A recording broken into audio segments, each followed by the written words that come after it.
So in Genesis 1 and 2, we were introduced to the main character of the Bible, God.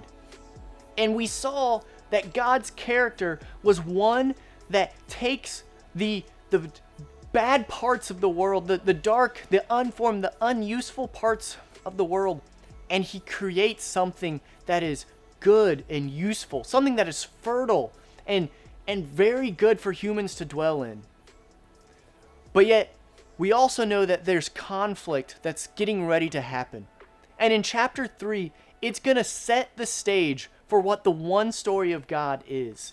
So God had put Adam and Eve in the garden, in this fertile landscape, full of vegetation, full of animal life, full of fruit trees and fruit-bearing plants, everything they could ever need. He puts them in that land that's his goodness and his blessing.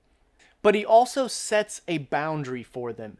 He sets a limit on what Adam and Eve can do.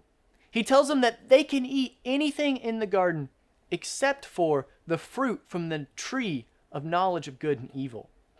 And wouldn't you know that just like in our lives, that Adam and Eve, they push back on that. And you're going to see that cycle happen over and over again in the Bible. That anytime that God places a boundary or a limit on what we should do as humans, we tend to push back on that and rebel. And that's what Adam and Eve do. They're tempted to eat that fruit, and that in that rebellion, sin is now introduced in the Bible. And sin is going to dominate the rest of the Bible. Because sin is the opposite of God's character of where he is holy, sin is not. Sin takes the truth from God and it distorts it, it twists it. Because the irony in this story is that the serpent tempts Eve with this idea of, do you want to be like God? Do you want to have his wisdom of knowing good and evil? And why wouldn't they want that? But the thing was, they were already like God. God created them in his image, in his likeness. But yet they were tempted with this idea of being like God. And so sin is this quest for wisdom and knowledge apart from God. It's seeking out another way to experience the goodness of life apart from God.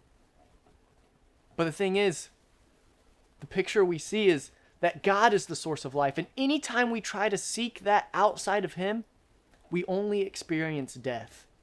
And so sin, it is a contamination of God's good earth. It separates us from him. And that's the picture we see here in chapter 3, is that when they sin, they are separated from God. And it's kind of the reversal of what has happened before, because where God was pouring out his blessings on the world, now he pours out some curses. First for the serpent, and then Eve, and then Adam. And we see in chapter 3 that because of their sin, because they failed to trust God and his goodness, they're exiled from the garden. It's a reversal of God's good blessing. And so now Adam is going to have to work through the thorns and thistles of the ground in order to bring fruit and food from the earth. But yet it's actually not the curse of Adam and Eve that forms the storyline for the Bible, but it's actually what God says to the serpent. And that's one of the key verses in this chapter, because it sets the stage for the rest of the movement of the Bible, the rest of the story. So when God curses the serpent, he tells the serpent that he will put enmity between it and the woman, between the serpent's offspring and the woman's offspring, and that offspring, that he will crush your head and you will strike his heel. And so it's this picture that God is revealing that he is going to be bringing about a descendant of woman, an offspring that is going to crush the serpent's head, but the serpent is going to bite his heel. And that right there starts the rest of the storyline of the Bible. And from there, that's what we want to trace. We want to trace, how is God bringing about his descendant, his Messiah, that's going to crush the serpent, but who himself is also going to be bitten.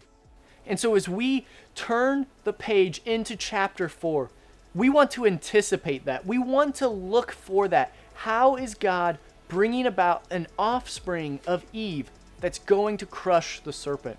Who is it going to be? When is it going to happen? Those are the questions we need to ask as we continue to read about this story in the Old Testament.